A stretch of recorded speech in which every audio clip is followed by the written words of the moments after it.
What's up again, guys? Brian here at 3TR, and here's my official game review for Infamous Second Son. Now, this game was developed by Sucker Punch Studios, and in terms of overall narrative, you'll be playing as a new protagonist or antagonist, depending on which direction you want to choose to play as, going by the name of Deslin. And Deslin is pretty much this kind of smart mouth young kid who likes to spray paint things to show off his artistic ability. And one day, this armored car actually starts traveling through his town and crashes. And when he gets into contact with one of the inmates of this particular armored vehicle, he realizes that he is a conduit who has the ability to absorb the powers of other conduits. And when one of his town friends actually gets injured, he decides that in order to help her, he has to actually travel to Seattle and absorb the powers of the conduit that injured her, so he can then head home and then heal her injuries.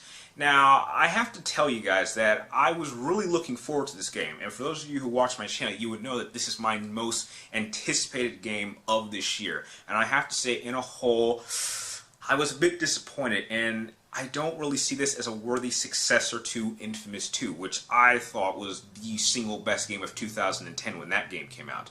Now, to go into the gameplay, the gameplay plays a lot like the other Infamouses. It is an open-world kind of superhero-like game in which you can really go anywhere you want, anytime you want, and do just about anything to anyone.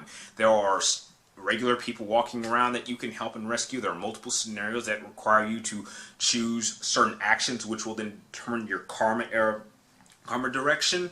The whole design of Seattle is very beautiful, especially during different types of the day. You actually get to see it in multiple lights, and you can absolutely see that a lot of work was really done into recreating it. And although I personally have never been to Seattle, if you were to tell me that this was actually pretty accurate to the actual city, I would believe you. Now, the only problem that I have with the overall city design is that it doesn't really have much character to it. Every single part of the city really looks exactly the same, as opposed to how it was in Infamous 2. There were like 4 districts, and they all looked completely different, and you could tell, so you could actually get a better understanding of what really happened in this part of the city, and they don't really do that. I mean, there's like maybe one section of the city that has like a couple of these like concrete towers, but that's about it. Aside from that, they really all look the same.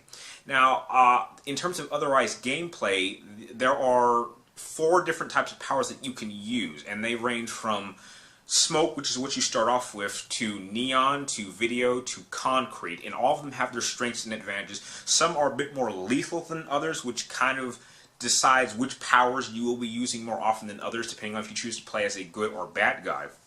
And they're all upgradable, which can be upgraded when you collect shards over the course of the game. My only problem with the powers is that I didn't like how they were organized. In order to use each individual power, you actually have to go to a source of that power and absorb it. And I thought that just took too much time, because that really affects the combat of the game.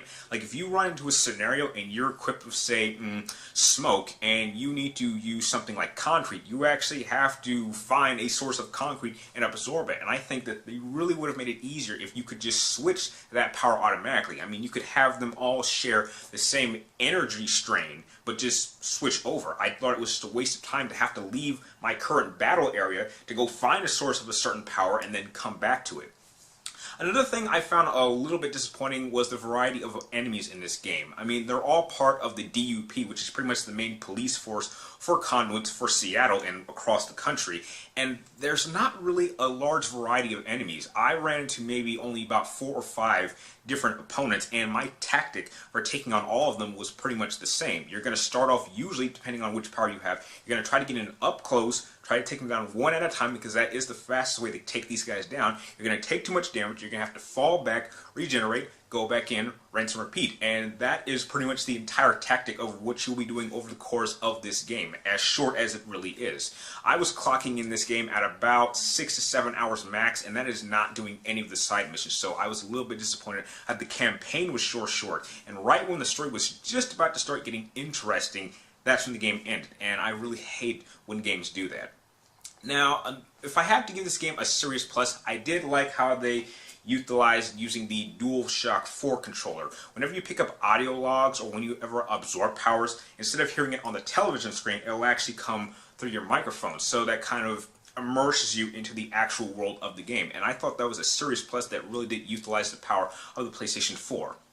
So, in conclusion, Infamous Second Son, in my opinion, is not a worthy successor to the Infamous franchise, or Infamous 2 in my opinion. It more feels like what they did with the Assassin's Creed franchise, as in with the 2 games. When you're playing as Ezio, you have Assassin's Creed 2, then you have Brotherhood, then you have Revelations. This kind of feels like a side story, and it doesn't really feel like the Infamous 3 that we were all expecting. Hopefully we may even get an Infamous 3, and hopefully they can come up with some BS way of bringing my homeboy Cole McGrath back from the grave, because what they did in that DLC for this particular game, I did not like, and that was one of the main reasons I even went out of my way to even get the Collector's Edition, so I could find out what was going to happen in Cole's Legacy, and what they do with it is just really a complete waste of time.